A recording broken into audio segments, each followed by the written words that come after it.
అందరికీ నమస్కారం అండి. ఈరోజు ఇంకో మంచి కథ తెలుసుకుందామా? జి సత్యనారాయణరావు గారు రచించిన అమ్మ వెలునామా అనే కథను విందామా? ముగ్గు బుట్ట వంటి తల, ముడతలు చేరిన దేహం, కాంతి లేని గాజు కళ్ళు, తన కన్నా శవం నయం ఓల్డేజ్ హోంలో. తనకు కేటాయించిన రూమ్లో మంచం పైన కూర్చొని శ్రీశ్రీ రచన గుర్తుకు తెచ్చుకొని తనలో తాను నవ్వుకోసాగింది కాత్యాయని. శ్రీశ్రీ తన కోసమే రాశాడా అని తనను తాను పోల్చుకుంటూ ఓసారి తన గతంలోకి తొంగి చూసింది. 7 పదులు దాటిన కాత్యాయని. శ్రీశ్రీ అంటే అంతే, తట్టి లేపనిది ఎవరినని. ఏంటో ఈ పిల్లలు, తెల్లవారినా లేవరు, ఓ పండగ లేదు, ఓ పబ్బము లేదు అంటూ తనలో తాను గొనుక్కుంటూ శ్రావణ మాసం కావడం వల్ల తెల్లారి 4ంటికి లేచి ఇల్లంతా చిమ్మి స్నానం కూడా ముగించి తులసి పూజ కానిచ్చింది కాత్యాయని. ఇంటి పనుల కోసం కూతుళ్ళు కవిత, వనితలకు లేవండని ఒక కేక వేసింది.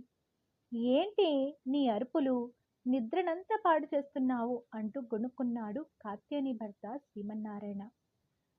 మీకు నిద్ర పాడు కావడం ఏంటండి? ఊళ్ళో అందరి పనులు మీవేగా, వాటి కోసం తిరిగి తిరిగి తప్పకుండా లెసిపోయి ఉంటారు. పడుకోండి పడుకోండి కొంత కోపంగానే సమాధానమిచ్చింది భర్తకు కాత్యాయని. ఎందుకే ఉదయాన్నే అంత కోపం? ఎలాగో నిద్ర లేకుండా చేసేశావు. కాస్త నీ బంగారు చెట్టు కొంచెం కాఫీ ఇవ్వరాదు? భార్య కోపం తగ్గించడానికి ఎత్తు వేశాడు శ్రీమన్నారాయణ. ఎంతైనా భార్యాభర్తల అనుబంధం చాలా గొప్పది. చేస్తున్న పనులని కాస్త పక్కకు పెట్టి భర్తకు స్ట్రాంగ్ కాఫీ అందించింది కాత్యాయని. అంతలోనే కూతుళ్ళిద్దరూ కళ్ళు నులుముకుంటూ, ఏమ్మా రోజు మేమేనా? అన్నలను తమ్ముళ్లను లేపవచ్చుగా అన్నారు కవిత, వనితలు. అందుకు కాత్యాయని, మాటలు బాగా నేర్చారే మీరీ మధ్య, మిమ్మల్ని కాదు, మిమ్మల్ని ఇలా తయారు చేసిన మీ నాన్నననాలి అంటూ, సరే సరే తొందరగా స్నానాలు చేసిరండి, చాలా పనులున్నాయి అని పురమాయించింది. నాన్నను కంట చూస్తూ నవ్వుకుంటూ స్నానాలకి వెళ్ళిపోయారు అక్కా చెల్లెళ్ళు. కాత్యాయని దంపతులకు 6 సంతానం. ముందు కవలలు, 2 మగపిల్లలే. సంతోషంగా ఆనందంగా ఉండాలని వాళ్లకు సంతోష్, ఆనంద్ అని పేర్లు పెట్టారు. అమ్మాయి ఇంటికి అందమని, అమ్మాయి ఉంటే బాగుంటుందని అనుకున్నారు కాత్యాయని, శ్రీమన్నారాయణులు. అంతే, తర్వాతి కాన్పులో మరల కవలలు. కాకుంటే ఈసారి 2 ఆడపిల్లలు. వారే కవిత, వనితలు. వాళ్ళు కాస్త పెద్దయ్యేలోపు వారికి 2 చిట్టి తమ్ముళ్ళు వచ్చారు. వారే రాముడు, కృష్ణుడు. కాత్యాయని ఇల్లంతా సందడే సందడి.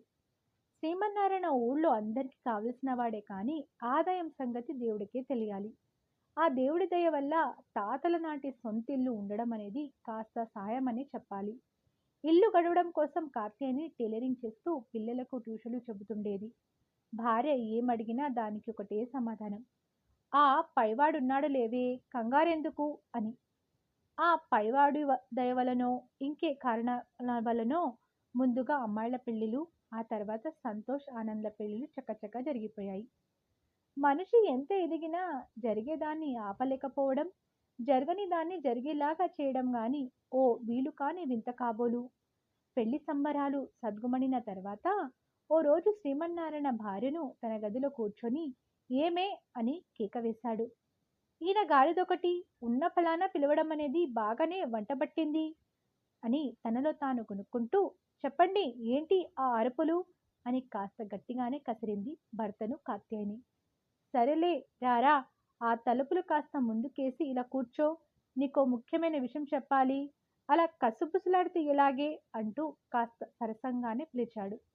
సరే కానివ్వండి, ఆ చెప్పేదేంటో కాస్త తొందరగా చెప్పండి, నాకు అవతల చాలా పనులున్నాయి అని ఆత్రపడసాగింది కాత్యాయని. అది కాదులే, కాస్త నింపాదిగా నేను చెప్పేది కాస్త విను, నీ పనులు ఎప్పుడు ఉండేవే అంటూ, ఏదో మన జీవితాలు ఆపై వాడి దయ వల్ల గడిచిపోతున్నాయి, ఇక ముందు కూడా అంతే, వాడే చూసుకుంటాడు లేవే. భర్త ఏం చెబుతున్నాడో కాత్యాయనికి ఏమీ అర్థం కాలేదు. ఇదిగో నేను ఈ కవర్ నీకు ఇస్తున్నాను, అనవసరంగా దీన్ని విప్పి చూడకు, మరెవ్వరికి కూడా ఇవ్వనివ్వకు. నీ జీవితంలో అత్యంత కష్టమయంలో మాత్రమే దీన్ని ఓపెన్ చేసి ఉపయోగించుకో, సరేనా? ఇదిగో తీసుకో అంటూ ఎన్నో జాగ్రత్తలు చెప్పాడు. ఏమి పాలిపోని కాత్యాయని, ఇదేంటండి ఈ కొత్త తంతు అని అడిగినా భర్త నుండి ఎలాంటి సమాధానం లేకపోయేసరికి ఇచ్చిన కవర్ను కాస్త తన పెట్టెలోని చీర మడతల్లో దాచింది. మనిషి బ్రతికే ఓ విచిత్రం. ఇంట్లో వివాహాలు జరిగిన 2 నెలలకు గుండెపోటుతో శ్రీమన్నారాయణ హఠాత్తుగా గతించాడు. తన జీవితంలో ఏం జరుగుతుందో కాత్యానికి ఏమీ అర్థం కాలేదు. మనిషికి కష్టాలొచ్చినప్పుడే మనం అనుకునే మనుషుల నైజం బయటపడుతుందంట. కాత్యాయని విషయంలో కూడా అదే జరిగింది. భర్త చనిపోయిన షాక్ నుండి కోలుకునే లోపే పెద్ద కొడుకులిద్దరూ తమ తమ భార్యల సలహా మేరకు వేరే కాపురాల కోసం ఉన్న ఊరినే వదిలేశారు. తల్లి, ఇద్దరు తమ్ముళ్ళు ఆలన పాలన గురించి ఏమాత్రమూ ఆలోచించలేదు. ఇక కూతుళ్ళిద్దరూ వారి వారి కాపురాల్లో మునిగిపోయారు. కాత్యాయనికి వయసు మీద పడటం వల్ల టైలరింగ్ కష్టమైపోయింది. దానికి తోడు ట్యూషన్స్ కూడా తగ్గిపోసాగాయి. జీవితాన్ని వడబోసిన కాత్యాయని ఏమాత్రం భయపడలేదు. పరిచయమున్న ఇళ్లలో వంటలు చేయడం ప్రారంభించింది. తీరిక సమయాల్లో వడియాలు వగైరా అమ్ముకుంటూ తన ఇద్దరి చిన్న కొడుకులు రాము, కృష్ణల చేత టీచర్ ట్రైనింగ్ ముగించింది. అతి తక్కువ కాలంలోనే ఇద్దరికి టీచర్ ఉద్యోగాలు వచ్చాయి. ఆకలి ముందున్న ఆలోచన మనిషికి ఆకలి తీరిన తర్వాత ఉండకూడదన్నదే ధర్మం కాబోలు. అదే ధర్మాన్ని ధర్మంగా నిర్వర్తించారు రాముడు, కృష్ణుడు. ఉద్యోగాలు రాగానే వారి వారి పెళ్లాలను వారే వెతుకున్నారు. ఇక తర్వాతి కథ మామూలే. పెళ్ళాము బెల్లమాయే తల్లి. ఉద్యోగం ఉన్న ఊళ్ళోనే అయినందున తల్లిని విధిలేక తన వద్దే ఉంచుకున్నాడు చిన్న కొడుకు కృష్ణుడు. భర్త లేని నోటును భరిస్తూ ఓ ఏడాది కాలం గడిపింది కాత్యాయని. అందులోనూ తమ పిల్లల వల్ల ఎన్నో కొత్త పాటలు నేర్చుకున్నది కూడా. మన సమాజంలో చాలామంది బ్రతికినోళ్ళ ఆకలికి తీర్చకపోయినా పోయిన వారికి మాత్రం ఆబ్దికలు చేస్తూనే ఉంటారు. పిండాలు పెడుతూనే ఉంటారు. పవిత్రమైన ఈ కార్యక్రమం ఓ తంతులాగా మారిపోయింది. నాన్నగారి సంవత్సరికానికని కాత్యాయని పిల్లలందరూ తాము పుట్టి పెరిగిన ఇంటికి చేరుకున్నారు. స్థానికంగా ఉన్న కృష్ణుడు కార్యక్రమానికి నడుం బిగించాడు. కొడుకుల్లోని మార్పు చూసి కాత్యాయని అంతా నిజమేనని నమ్మింది. సంతోషించింది కూడా. ఎంతైనా తల్లి కదా మరి. మంచి ఆలోచనలకు ప్రణాళిక ప్రకారం జరుగుతాయో లేదో తెలియదు కానీ కుస్తీతో కూడిన ఆలోచనలు మాత్రం ఖచ్చితంగా జరుగుతాయి. అందరి మనసులో అదే బాగా తిష్ట వేసినప్పుడు జరగకుండా ఎక్కడికి పోతుంది?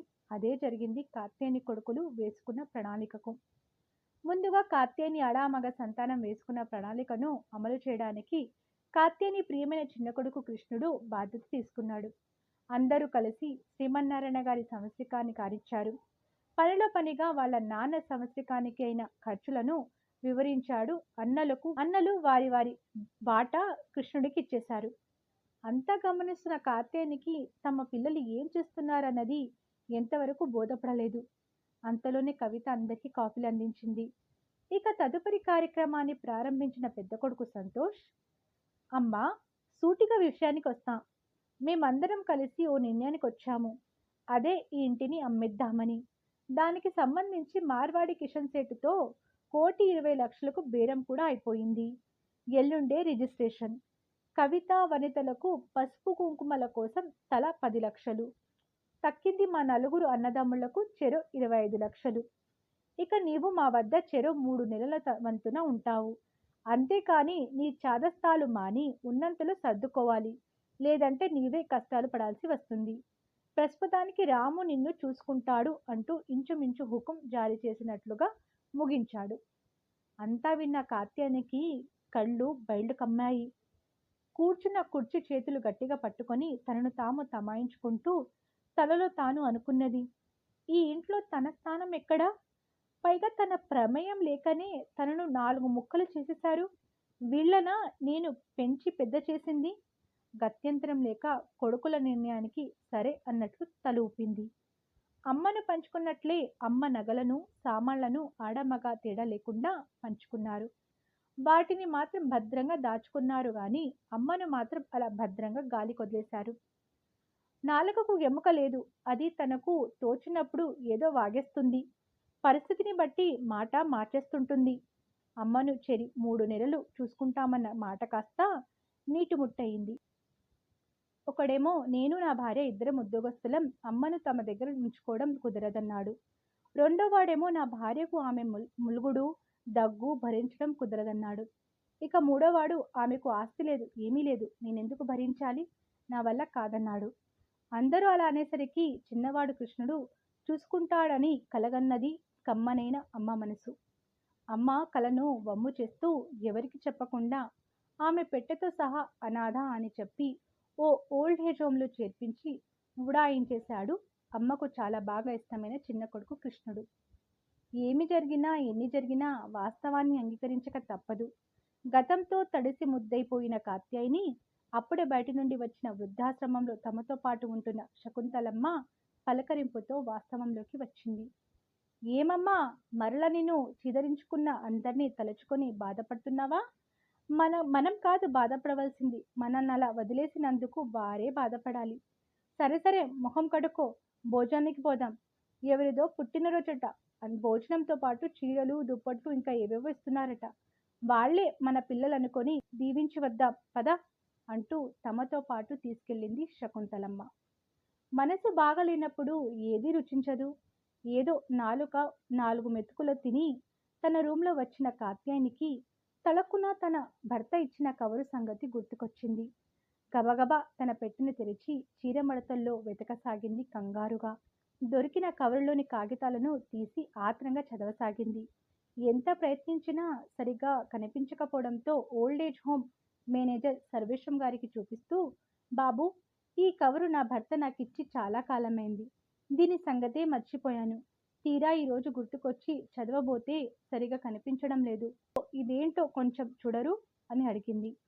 కవరులోని కాగితాలను తీసి చదివిన సర్వేశ్వం గారు ఒక్కసారిగా ఆశ్చర్యంగా కాత్యాయని చూస్తుండిపోయారు. కాత్యాయనికి ఏమీ అర్థం కాలేదు. ఏం బాబు, ఏముంది అందులో? ఎందుకు నన్నలా చూస్తుండిపోయారు అని ఆతృతగా అడిగింది. కొంత తమాయించుకొని ఓల్డ్ ఏజ్ హోమ్ పెద్దల్ని కూడా పిలిచాడు. కాత్యాయనికి ఏం జరుగుతుందో ఏమీ పాలుపోలేదు. అమ్మా, మీరు కాస్త నిబ్బరంగా వినాల్సిన విషయం. కంగారు పడకండి. ఇప్పుడు మీరు మామూలు కాత్యాయని గారు కాదు. ఇప్పుడు మీరు కోటీశ్వరులు. మీ ఆయన మీ పేరున 7 ఎకరాల భూమిని రిజిస్టర్ చేయించారు. అది కూడా మన హైవేకు దగ్గరలోనే. ఇప్పుడు దాని విలువ కోట్లలో ఉంటుంది. మీరు గొప్ప అదృష్టవంతులు అంటూ అసలు విషయాన్ని చెప్పారు ఓల్డ్ ఏజ్ హోమ్ పెద్దలు. అది విన్న కాత్యాయనికి అంత అయోమయంగా ఉంది. అయ్యా, మీరు సరిగానే చూశారా? ఎందుకైనా మంచిది ఇంకోసారి సరిగా చూడండి అని ఆత్రంగా అడిగింది కాత్యాయని. అలా ఏం కాదమ్మా, మేము మీకు చెప్పిందంతా అందులో ఉన్నదే. విషయం తెలుసుకున్న ఓల్డ్ ఏజ్ హోమ్లోని అందరూ ఒక్కసారిగా అక్కడికి చేరిపోయారు. ఇంత ఆస్తి ఉన్నా మనతోటే కలిసి ఉందే అని ఒకరు, ఇంతకాలం ఆ ఆస్తి సంగతి ఎందుకు చూసుకోలేదో మరి అని మరొకరు, ఇంత ఆస్తి ఉన్న తర్వాత ఇంకా ఇక్కడ ఎందుకు ఉంటుందని ఒకరు, ఇప్పుడు ఈ ఆస్తినంతా ఏం చేస్తుందో మరి, ఇక ఇప్పుడు చూడాలి. ఆమె పిల్లలమని బంధువులమని బాగా దగ్గరి వాళ్ళమని ఓ సంత జరిగినా జరుగుతుంది. ఇలా అక్కడ చేరిన వారు ఎవరికి తోచినట్లు వారు మాట్లాడసాగారు. ఇంత జరుగుతున్న కాత్యాయని మాత్రం ఈ జరిగిందంతా నిజమేనా అనే సందిగ్ధంలోనే ఉంది. తెప్పలుగా చెరువు నిండిన కప్పలు 10,000 చేరు అన్నట్లు ఎలా తెలుసుకున్నారో ఏమో ఒక్కసారిగా పిల్లాజల్లతో సహా ఊడిపడ్డారు కాత్యాయని కొడుకులు, కోడళ్ళు, కూతుళ్ళు, అల్లుళ్ళు, ఇంకా వారి మంది మార్బలం. ఒక్కసారిగా 5 కార్లు ఓల్డ్ ఏజ్ హోమ్ ముందు ఆగేసరికి అందరూ ఆశ్చర్యంగా చూడసాగారు. దాచుకునే వారికి దోచుకునే వారికి సిగ్గు శరం ఏమీ ఉండవు కాబోలు. వచ్చిందే తడువు. అమ్మా, అత్తయ్య అంటూ లోపలికి వెళ్ళబోయే వారిని హోమ్ వాచ్మెన్ ఆంజనేయులు ఆపేశాడు. అసలు మీరు ఎవరు కావాలి మీకు? మిమ్మల్ని ఎవరిని మేమింతవరకు చూడనే లేదు. అలా ఎవరు పడితే వారు లోపలికి వెళ్ళడానికి కుదరదు. కావాలంటే మా మేనేజర్ గారు వస్తారు, అలా కూర్చోండి అన్నాడు ఆంజనేయులు.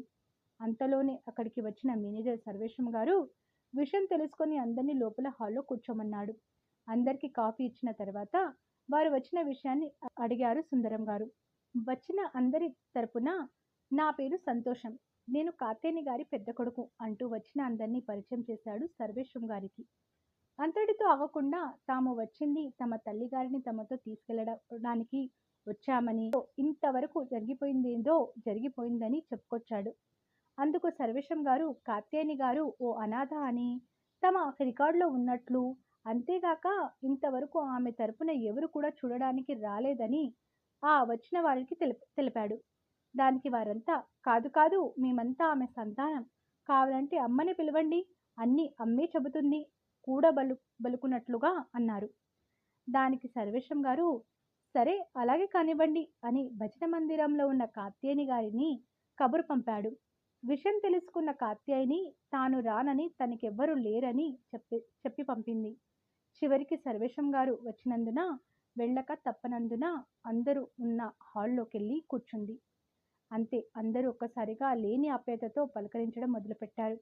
కానీ కాత్యాయని మాత్రం తొడకలేదు బిడకలేదు సరికదా, తనకి ఎవ్వరూ లేరని ఖరాఖండిగా చెప్పి భజన మందిరానికి తిరిగి వెళ్ళిపోయింది. ఇక చేయగలిగింది ప్రస్తుతానికి ఏమీ లేనందున సర్వేశం గారు అన్నారు, మీరందరూ చాలా దూరం ప్రయాణం చేసి అలసిపోయి ఉంటారు. భోజనాలు చేసి రెస్ట్ తీసుకోండి. మనం రేపు ఉదయం 10 గంటలకు మరలా కలుసుకుందాం అంటూ వారందరికీ భోజనాలు మరియు గెస్ట్ రూమ్లకు చూపించమని సిబ్బందికి చెప్పి తాను వెళ్ళిపోయాడు. చెడుకాలం దాపురించినప్పుడు మంచి అన్నది మచ్చుకైనా దరిచేరదేమో. భోజనాల తర్వాత కాత్యాయని కొడుకులు ఇంకా వారి వారి పరివారం నిద్రపోకుండా చాలాసేపు మాట్లాడుకున్న తర్వాత ఓ తీర్మానానికి వచ్చారు. మేనేజర్ మంచివాడులాగున్నాడు. అతన్ని కాస్త మన బుట్టలో వేసుకుంటే మనం వచ్చిన పని చాలా సులభం అవుతుంది. ఎలాగో మనం అంత రెడీగానే వచ్చాం కాబట్టి ఎంత కావాలంటే అంత ఇచ్చేస్తే సరిపోతుంది. ఎలాగైనా సరే మనం ఆ భూమిని సంబంధించిన పత్రాలు తీసుకున్న తర్వాతే ఇక్కడి నుండి కదలాలి. అదే మనకు ముఖ్యమైన పని. ఒకవేళ ఆమె మనతో రానంటే అది మరి మంచిది అంటూ ఓ దిగుజారుడు సలహా పడేసింది పెద్ద కొడలు. అందరూ ఆమె అభిప్రాయానికి అంగీకారం తెలియజేస్తూ మేనేజర్తో మాట్లాడే బాధ్యతను ఆనంద్కు అప్పగించారు. పెద్దలెవ్వరికీ నిద్ర రాలేదు. ఎప్పుడెప్పుడు తెల్లవారుతుందా అని ఎదురు చూడసాగారు. అత్యాశ అలాగే చేస్తుంది మరి. ఆనందాన్ని కోల్పోయిన ఆనంద్ తెల్లవారక ముందే లేచి కాలుగాలిన పిల్లిలాగా మేనేజర్ ఎప్పుడు కనిపిస్తాడా అని అటు ఇటు తిరగసాగాడు. అంతలోనే వెతకబోయిన తీగ కాలికి తగిలినట్లు వాకింగ్కు బయలుదేరిన సర్వేశం గారు కనిపించారు ఆనంద్కు. తనకు తానుగా ఎదురుపడి, గుడ్ మార్నింగ్ సార్, నేను మీతో పాటు రావచ్చా అని అడిగాడు సర్వేశం గారిని. ఆ మీరా, గుడ్ మార్నింగ్. అరే దానిదేముంది, రండి రండి, అలా వెళ్ళొద్దాం అన్నట్లు. మా భోజనాలు మీకు సరిపోయాయా? అందరూ బాగా నిద్రపోయారా అన్న మాటలకు ఒక్కసారిగా ఆనంద్లో ఆనందం మరీ ఎక్కువైంది. అదే అదనుగా భావించి, సర్వేశం గారు, మేము ఎందుకొచ్చామో మీకు ఈ పార్టీకే తెలిసే ఉంటుంది. మీరు కాస్త సహకరిస్తే మీ రుణం ఉంచుకోమనుకోండి అంటూ విషయానికి అంటి ముట్టనట్లు చెప్పేశాడు ఆనంద్. దారిదేముందండి, మనం అనుకున్నట్లు ఉదయం 10 గంటలకు కలిసి కాత్యాయని గారు ఇష్టపడితే మాట్లాడి మధ్యాహ్నం భోజనాల తర్వాత మీరు బయలుదేరవచ్చు అన్న సర్వేశం గారి మాటలకు కంగుతిన్న ఆనంద్, అది కాదండి, ఆ భూమి పత్రాలు మాకిచ్చేస్తే మీకేమివ్వాలో చెబితే అలాగే చేసి, ఒకవేళ మా అమ్మ మాతో రావడానికి ఇష్టపడితే అలాగే తీసుకెళ్ళిపోతాం అని బేరమాడాడు. ఓహో, మీరు అలాగన్నారా? సరే సరే, మీరేమివ్వాలనుకుంటున్నారు? తనలో తాను నవ్వుకుంటూ చెప్పాడు సర్వేశ్వరం. విషయం ఇంత సులభంగా తెములుతుందని ఊహించని ఆనంద్, అదేదో మీరు చెబితే బాగుంటుంది. మీరేమీ మొహమాట పడనవసరం లేదు. మేమంతా రెడీగానే వచ్చాము అన్నాడు. ఇప్పుడు ఆ భూమి విలువ మీకు తెలియంది కాదు. దానికి తగ్గినట్లు ఆలోచించండి అన్నారు ప్రపంచాన్ని చదివిన సర్వేశం గారు. అంటే ఓ 30 లక్షలు సరిపోతాయా, లేక ఇంకా పెంచమంటారా అన్న ఆనంద్ మాటలకు, మీరు మరీ పీసినారిలాగున్నారు. మీరు మీ అమ్మను సరిగా కోరి దానికి ఆమె అంగీకరిస్తే, ఒకవేళ మేము ఆమె తరపున కేసు వేస్తే ఆ మాటలు విన్న ఆనంద్కు చెమటలు పడ్డాయి.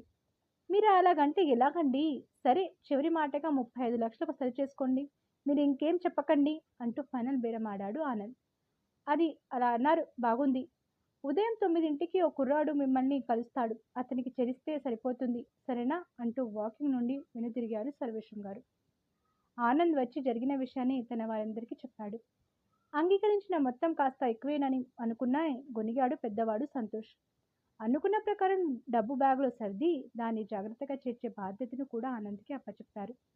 అందరిలోనూ ఒకటే ఆత్రత, ఆ భూమి పత్రాలు ఎప్పుడెప్పుడు తమ చేతికి వస్తాయా అని. అనుకున్నట్లు 9 గంటలకు సర్వేశం గారి గుమస్తా ఆనంద్ను కలిశాడు. అప్పటికే సిద్ధం చేసిన సూట్ కేసును ఆనంద్ నుండి తీసుకెళ్లాడు. నిర్ణయించిన సమయం 10 గంటలకు అందరూ భజన మందిరంలో సమావేశమయ్యారు. కాత్యాయని మరియు సర్వేశం గారు ప్లాన్ ప్రకారం లాయర్లు, తహసీల్దార్లు మరియు ప్రెస్ వాళ్ళు వచ్చారు. వీరందరినీ చూసేసరికి సంతోష్ గ్యాంగ్కు ఏమీ అంతూ పట్టలేదు. ఆనంద్ సర్వేశం గారి వైపు చూస్తున్నాడు. అది గమనించిన సర్వేశ్వరం తను చిరునవ్వు విసురుతూ కాత్యాయని వైపు కూడా చూశాడు. అంతే, ఆనంద్లో కొత్త ఆనందం. అంతా సర్దుకున్న తర్వాత సభను ప్రారంభించేంతలో ఆ ప్రాంత పోలీసులు రావడంతో వారికి కూడా సాధారణంగా ఆహ్వానించి అందరికీ స్వాగతం చెబుతూ సభను ప్రారంభించారు సర్వేశ్వరం గారు. ముందుగా కాత్యాయని గారికి భూమికి సంబంధించిన పత్రాలన్నీ సరిగానే ఉన్నాయని, వాటిపై సర్వ హక్కులు పూర్తిగా ఆవిడికే చెంది ఉంటాయని, వాటిని ఏమి చేయాలన్నది ఆమె ఇష్టంగా ఉంటుందని లాయర్లు సమావేశంలోని అందరికీ విశదపరిచారు. తర్వాత కాత్యాయని గారిని తమ అభిప్రాయాన్ని తెలియచేయవలసిందిగా కోరారు సర్వేశ్వరం గారు. ఇక అమ్మ అంతా తమకే ఇస్తుందని తమలో తాము అనుకోసాగారు కాత్యాయని సంతానం. సభకు నమస్కారం. ఇక్కడికి వచ్చిన ప్రతి ఒక్కరికి నా కృతజ్ఞతలు. ఇప్పటికీ ఈ పత్రాల విషయాన్ని నేను నమ్మలేకపోతున్నాను. ఏదో అంతా మాయలాగుంది. ఈరోజు నా సంతానాన్ని తప్పక మీకు పరిచయం చేసి తీరాలి. ఎందుకంటే వాళ్ళంతా చాలా గొప్పవాళ్ళు. వాళ్ళే గనుక నన్ను ఓ అనాథనని ఇక్కడ చేర్చకపోయి ఉంటే మీలాంటి మంచి మనుషుల్ని నేను కలవకుండా ఉండేదాన్ని. అప్పుడు అన్నింటికీ మూలమైన ఈ కవర్ సంగతి పూర్తిగా మరచిపోయేదాన్నేమో. కన్నవారిపైన కాసింతనైనా కనికరం లేక పాత వస్తువుల్ని విసిరేసినట్లు విదిలించుకుంటున్నారు అన్నదానికి ఇక్కడున్న మనమే నిదర్శనం. అమ్మ నాన్నల ఆస్తులు కావాలి కానీ వారు మాత్రం అక్కర్లేదు. అంతేకాక తల్లులు కూడా అతిగా పిల్లలకు అతుక్కుపోవడం వల్లనే ఇలాంటి పరిస్థితులు దాపురిస్తున్నాయి. అందువల్ల మనం మన పిల్లల్ని తప్పు పట్టాల్సిన పని లేదు. పెద్దలైన మనలాంటి వారి మీద కూడా తప్పులున్నాయి. ఇక ఈ కవర్ విషయానికొస్తే అందులో ఆస్తి ఏం చేయాలన్న దాన్ని సర్వేశ్వరం గారు మరియు ఇంకొంతమందితో ఆలోచించాను. కానీ చివరికి దీన్ని ఏం చేయాలనేది దాన్ని ఎటు తిరిగి నాకే వదిలేశారు. అయినా ఈ వయసులో నేను తీసుకొని ఏం చేసుకోవాలి? నాపైన ఇంతటి భారాన్ని మోపిన నా భర్త కోసమైనా ఓ నిర్ణయం తీసుకోక తప్పదు. ఈ అనాయాసంగా వచ్చిన ఆస్తి నాకు అక్కర్లేదు. కానీ ఏం చేయాలనే దాన్ని మాత్రం చాలాసేపు ఆలోచించిన తర్వాత ఓ గట్టి నిర్ణయానికి వచ్చాను. అందరూ నా నిర్ణయాన్ని మంచి మనసుతో అర్థం చేసుకోగలరని, అంగీకరించగలరని ఆశిస్తున్నాను. అది విన్న కాత్యాయని గుంపులో ఒకటే ఆనందం, ఆత్రత. ఇక నా నిర్ణయాలు ఇలా ఉన్నాయి. మొత్తం 7 ఎకరాలలో 2 ఎకరాలు మనం ఉంటున్న ఈ ఆశ్రమానికి వ్రాయదలుచుకున్నాను. అందులో అనాథ పిల్లలకు, వికలాంగులకు అన్ని వసతులతో కూడిన ఆశ్రమం కల్పించబడుతుంది. మిగిలిన 5 ఎకరాలు అమ్మేయాలని నిర్ణయించాను. వచ్చే డబ్బుతో ముందుగా తెలిపిన ఆశ్రమం నుంచి ఖర్చు చేయబడుతుంది. ఇక మిగిలిన మొత్తం నుండి ఇక్కడ చాలా కాలంగా పనిచేస్తున్న సిబ్బందికి ఇళ్ళు కట్టించడం, ఆ కుటుంబాలకు ఉచిత వైద్యం, వారి పిల్లలకు ఉచిత విద్య ఏర్పాటు చేయబడుతుంది. ఇక మిగిలిన డబ్బు ఈ ఆశ్రమం పేరున ఫిక్స్డ్ డిపాజిట్ రూపంలో ఉంటుంది. ఈ పైన కనపరిచిన వాటిలో నాకు కానీ, నా వారసులకు కానీ చట్టపరమైన ఎలాంటి హక్కు ఉండదు. ఇక నేను ఎప్పటిలాగే నా ఊపిరి ఉన్నంత వరకు ఇక్కడే ఇప్పుడున్నట్లే ఉండాలనుకున్నాను అంటూ లాయర్ వైపు చూసింది కాత్యాయని. లాయర్ కొన్ని పత్రాలను ఆమెకిచ్చాడు. వాటిని అందరికీ చూపిస్తూ నా నిర్ణయాలను ఈ ఆశ్రమం వారు అంగీకరించవలసిందిగా కోరుతున్నాను అంటూ వీలునామా పత్రాన్ని సర్వేశ్వరం గారికి అందజేసింది కాత్యాయని. ఇదంతా చూస్తున్న కాత్యాయని పరివారానికి ఏం చేయాలో తోచలేదు. అంతలోనే సర్వేశ్వరం గారి గుమస్తా ఉదయం ఆనంద్ ఇచ్చిన సూట్ కేసు తెచ్చి సర్వేశ్వరం గారికి ఇచ్చాడు. ఆనంద్ అన్నదమ్ములకు చెమటలు పట్టసాగాయి. సభలో ఉన్న అందరిలోనూ అందులో ఉన్నదేంటని ఒకటే గుసగుసలు. దానికి తెరదించుతూ సర్వేశ్వరం గారు సూట్ కేసు ఓపెన్ చేసి అందులో ఉన్న డబ్బును అందరికీ చూపిస్తూ, ఇది మొత్తం 35 లక్షలు. ఇది కాత్యాయని కుమారులు ఆ భూమి కోసం నాకు లాంఛంగా ఇవ్వచూసిన డబ్బు. ఇక ఇప్పుడు దీన్ని ఏం చేయాలన్నది కాత్యాయని గారే నిర్ణయించాలి అంటూ ఆ డబ్బును కాత్యాయని గారికి అందించబోయారు. అంతవరకు ఆ విషయం తెలియని కాత్యాయనికి తన వారిపై మరింత అసహ్యం కలిగింది. క్షమించండి, నేను ఆ డబ్బును అసలు ముట్టుకోను. దాన్ని ఏం చేస్తారో దయచేసి మీరే నిర్ణయించుకోండి అని నిర్బంధంగా చెప్పింది. ఆ డబ్బైనా తిరిగి ఇస్తే బాగుంటుందనుకున్నారు సంతోష్, ఆనంద్లు. కాత్యాయని గారు ఎటు తేల్చలేకపోయేటప్పటికీ సర్వేశ్వరం గారు మాట్లాడుతూ, ఈ 35 లక్షల నుండి కొత్త మొత్తాన్ని పాడి ఆవుల కొనుగోలుకు, వాటికి అవసరమైన షెడ్, దాణా మొదలైన వాటికి వాడి మిగిలిన మొత్తం గురించి తర్వాత నిర్ణయిస్తామని సభకు వివరించారు. ఇక తమకు ఏమీ లాభం లేదని సంతోష్ గ్యాంగ్కు అర్థమైపోయింది. ఏ సమస్య లేకుండా అక్కడి నుండి వెళ్ళిపోతే చాలనుకున్నారు. చివరిగా సర్వేశ్వరం గారు విచ్చేసిన అందరికీ ధన్యవాదాలు తెలిపారు.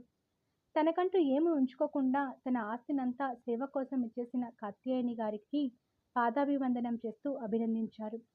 దేన్నో ఆశించి వచ్చిన సంతోష్ పరివారానికి కూడా ధన్యవాదాలు తెలిపారు. అంతేకాక వారు ఎప్పుడైనా సరే యథాయిచ్ఛంగా ఆశ్రమానికి రావచ్చని చేశారు. కార్తేయని కుమారుల్లో ఏదో తెలియని న్యూనత భావం. తమలో తాము కుమిలిపోసాగారు. సంతోష్ సర్వేశ్వరం గారిని కలిసి మాట్లాడడానికి అవకాశం ఇవ్వవలసిందిగా కోరాడు. అరెరే, దానికేం, ధారాళంగా మాట్లాడండి, పిలవకుండా మీ వాళ్ళందరినీ అన్నారు సర్వేశ్వరం గారు. అన్నదే తడువు. అందరూ స్టేజ్ మీదకి చేరిపోయారు. అందరి తరపున సంతోష్ మాట్లాడుతూ, అందరూ మమ్మల్ని క్షమించాలి. నిజం చెప్పాలంటే మాకెవ్వరికి ఇక్కడ నిలబడే అర్హత లేదు. మేము ముమ్మాటికి ఆ భూమి కావాలనే దురాశతోనే వచ్చాము. నిజంగా మేము కూడా మా అమ్మను చేయరాని ద్రోహం చేశాము. మా పిల్లలు మమ్మల్ని హెచ్చరిస్తున్నా మేము దురాశ కొద్దీ వారి మాటలు వినలేదు. ఇప్పుడు మాకు మా అమ్మను చూడాలన్నా, మా పిల్లల్ని చూడాలన్నా చాలా భయంగానూ సిగ్గుగానూ ఉంది. మా జీవితంలో ఎంతకంటే పెద్ద శిక్ష ఉండదు.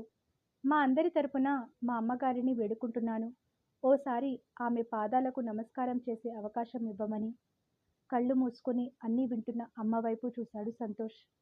ఈ దేశంలో ఏ తల్లి కూడా తన పిల్లలపై కక్ష కట్టదు. అదే అమ్మ హృదయం. తన పిల్లల్లో వచ్చిన మార్పు చూసి కార్తేయని కళ్ళు చెమర్చాయి. అందర్నీ మనసారా దీవించింది. భోజనాల తర్వాత అందరూ ప్రయాణమయ్యారు. కార్తేయని అందరినీ సంతోషంగా సాగనంపింది. తక్కిన వారు ఎవరికి పనుల్లో వారు నిమగ్నమయ్యారు. కార్తేయని యథావిధిగా తన గది చేరింది. మీకు ఈ కథ నచ్చితే లైక్ చేయండి, షేర్ చేయండి. మరిన్ని మంచి కథల కోసం మన ఛానల్ని సబ్స్క్రైబ్ చేసుకోండి. ధన్యవాదములు.